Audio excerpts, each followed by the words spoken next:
Wendy, this is it. The perspective is important here for folks who've been listening to us talk about polls for months on end. Great speculation and analysis. Actual voting begins tonight. Yeah, it really, really begins. I mean, we feel like we've been covering this race for a year. Well, we have. And we have, exactly. And so it is sort of exciting to see the first votes come in and have the first caucus going. Sort of would be more fun if we were more uncertain about the outcome, but anything can happen in Iowa. And as Des Moines Register pollster Ann Seltzer was telling us earlier today, it's not only what people say now how they're going to vote, but the enthusiasm gap, as they call it. How many people are enthusiastic about their votes? And they have to be pretty enthusiastic to go out in this weather. So right now, Donald Trump does have the most enthusiasm among the three of them, Donald Trump, Nikki Haley, and Ron DeSantis.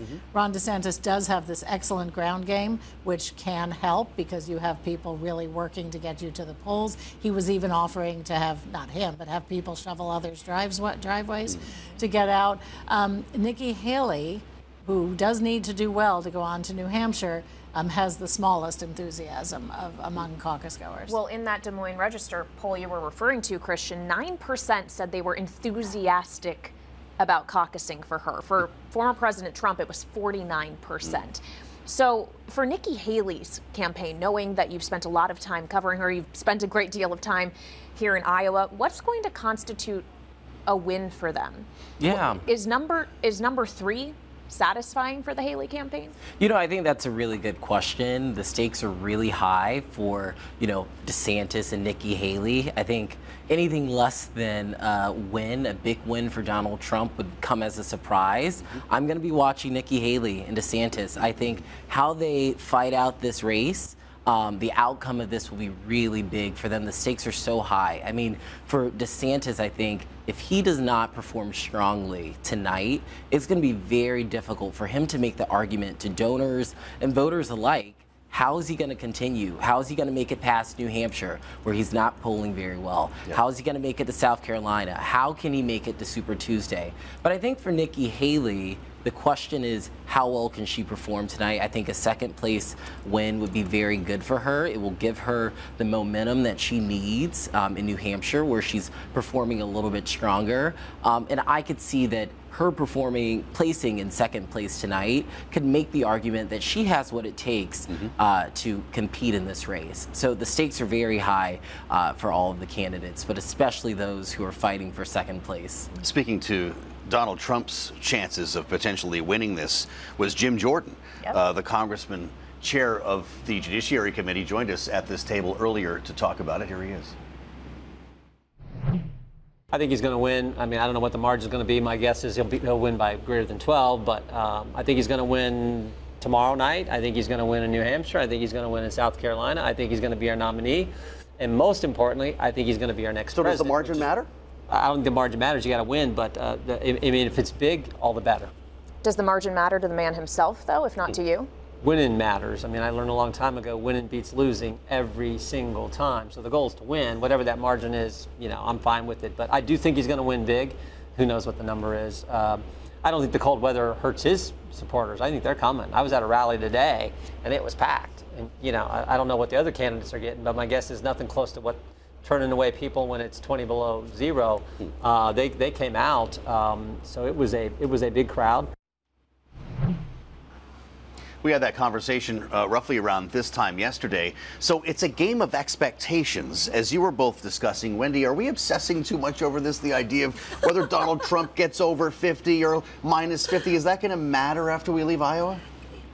Well, yes and yes. We are obsessing about it, and the political class is sort of the only ones who really obsess about this. But Donald Trump getting less than a solid majority, 51%, shows a slight softening in the support. It shows that there are Republicans who are interested in an alternative. And how much of the gap there is between his support and Nikki Haley or Ron DeSantis, as Christian said, sort of tells you what the race is going to be.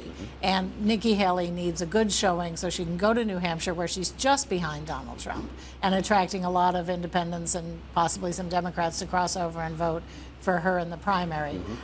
But Donald Trump needs to show, and he will say it no matter what the results are tonight, he will say he had a commanding lead. But if he doesn't, we'll all be watching to see if there is any, breaks in the armor there. Yeah. We all, to a certain extent, are kind of treating this like a three-person race. But here in Iowa, it very much is not. Vivek Ramaswamy has spent a great deal of time here, Christian. He actually contends he's done a double Grassley. He's gone to all 99 counties, not just once. The double Grassley. Could he surprise us tonight in any fashion? Well, I think Iowa is always full of surprises, so he can absolutely do that. Is it likely? I'm not sure. Donald Trump, we've seen in the polling leading up to this day that he is the front runner in this race, right? So we'll see what happens. Iowa has a lot of surprises, but we'll see. He's promising shock results tonight, by the way, so we'll see about that. We learned. Be a shock. Well, I guess that's right. $123 million. The final price tag, according to Ad Impact, on Republican ad spending campaigns and PACs so far in Iowa. That's a lot of money. That's a lot of money. What did they buy for themselves? Well, we'll see in a few hours, right? But Vivek Ramaswamy, he's at 8% in Ann Seltzer's poll. I don't know that can suddenly translate into 50% in a few hours. Yeah. But it is good for the budgets of Iowa television stations. I suppose that's true. It absolutely is. So, Christian, final thought here from you. Knowing New Hampshire is just 8 days from now, it's a week for tomorrow. Are there any indications from any of these campaigns that they will not be in New Hampshire with the rest of us come a week from now? Could anything end in Iowa here tonight? Yeah, I was talking to a DeSantis staffer earlier, and I asked that same question. And they are saying that they have what it takes to not make it only through New Hampshire, but also to Super Tuesday, right? And I think the campaigns, they have to do that. They cannot say, I don't think we're going to make it, Yeah. Ask Chris Christie. Exactly. So we'll see what happens tonight.